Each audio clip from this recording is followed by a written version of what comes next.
The Beatles and the British Invasion. The British Invasion was a time in history when many British music groups were introduced to American pop culture. Fans were hysterical when exposed to the differentiating looks and sounds of the British artists. Out of this event came a group of musicians from Liverpool who named themselves the Beatles. The group consisted of the four talents John Lennon, Paul McCartney, George Harrison, and Ringo Starr. Thousands of fans enthusiastically greeted the Beatles on their very first arrival to America. That was merely the beginning of the Beatles' fame. From that moment, the Beatles continued to progress and become more famous. Even long after Paul McCartney released the news of the breakup of the group on April 10, 1970, their impact on America still exists. The Beatles during the British invasion introduced new styles of music and fashion that impacted and influenced the path of American pop culture drastically. The Beatles' streak of fame initialized on February 9, 1964, during their first performance in the U.S. on The Ed Sullivan Show. The performance included the 5 songs, All My Loving, Till There Was You, She Loves You, I Saw Her Standing There, and I Want to Hold Her Hand. This performance was how the Beatles' musical styles and fashions were introduced to America and rubbed off on Americans as well. The Beatles played with a unique style of music that America had not yet been exposed to. America loved this new style, and after the Beatles, other British groups began to flourish in America. This is what many consider the start of the British invasion. Stuart Elliott, a researcher of the Beatles, says, "Soon came the so-called British invasion, in which the Beatles were followed to America." This advocates that many British music groups became famous in America because of the Beatles' introduction. A timeline from BritishInvasionsBands.com proves that the Beatles were very successful in America.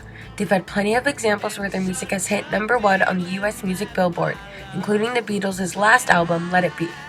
Their albums Magical Mystery Tour, Help, A Hard Day's Night, Sgt. Pepper's Lonely Hearts Club Band, and the Beatles' White Album have also hit #1 as well. Their album Sgt. Pepper's Lonely Hearts Club Band has held its #1 spot on the American Billboard for 19 weeks. The Beatles have even had a moment where they held 14 slots at once on America's Hot 100 Billboard. Bill Staton, using his and his friends' experiences, describes the outrageous change in behavior in America after the Beatles' arrival. Every guy wanted to have a Beatles haircut. Every kid wanted to learn how to play music. Everything. Anything you could put the Beatles name or picture on would sell. I mean, this has never happened before.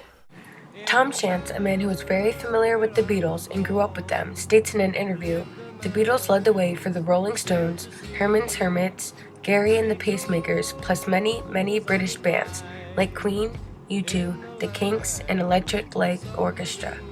The Beatles and the Rolling Stones were always competing with each other musically. However, the Rolling Stones were jealous of the Beatles' unique quality of having 4 lead singers. A quote from John Lennon that was meant to be a direct blow to the Rolling Stones includes him saying, "Because I would like to just list what we did and what the Stones did 2 months after on every album, everything we did. And Mick does the exact same thing. He imitates us." This shows Lennon's anger of the Rolling Stones mocking their music and having the same sort of material. This proves that the Beatles have influenced some of the material that the Rolling Stones created. Some examples of this would be the Beatles' song Revolution and the Rolling Stones' song Street Fighting, and the Beatles' song All You Need Is Love and the Rolling Stones' song We Love You. A comparison by Jasmine Toulouse describes how Revolution is about the Vietnam War and how there needs to be evolution, not revolution. Also, that this needs to be done without destruction or violence. Meanwhile, Street Fighting is also about the Vietnam War, but it is all about the violence. The Beatles and the Rolling Stones definitely had some influence off of each other during their musical careers.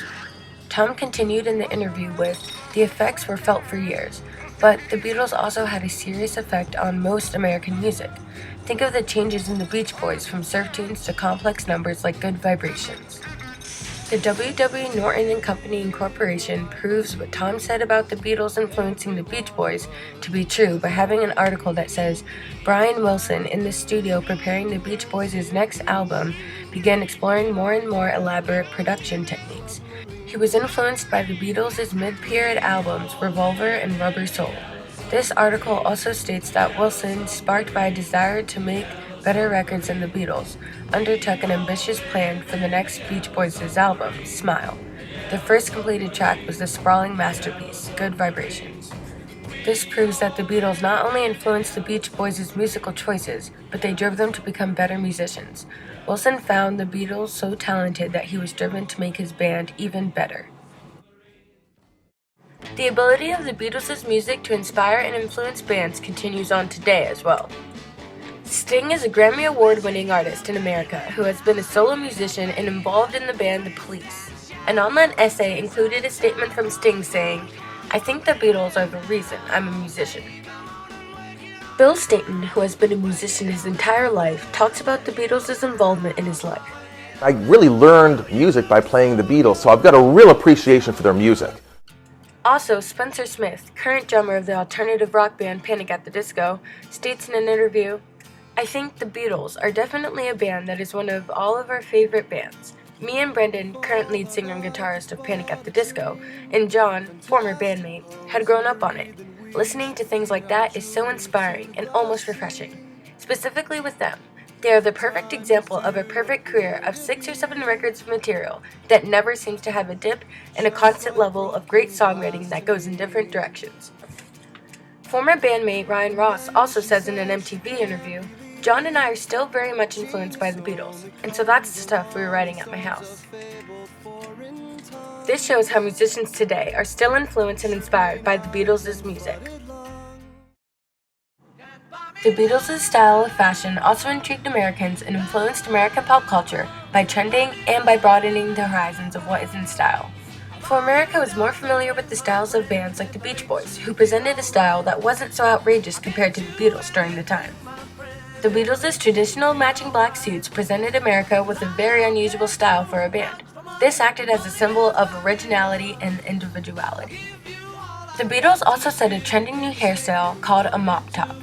This long hair hairstyle was very different from what most musicians looked like in America.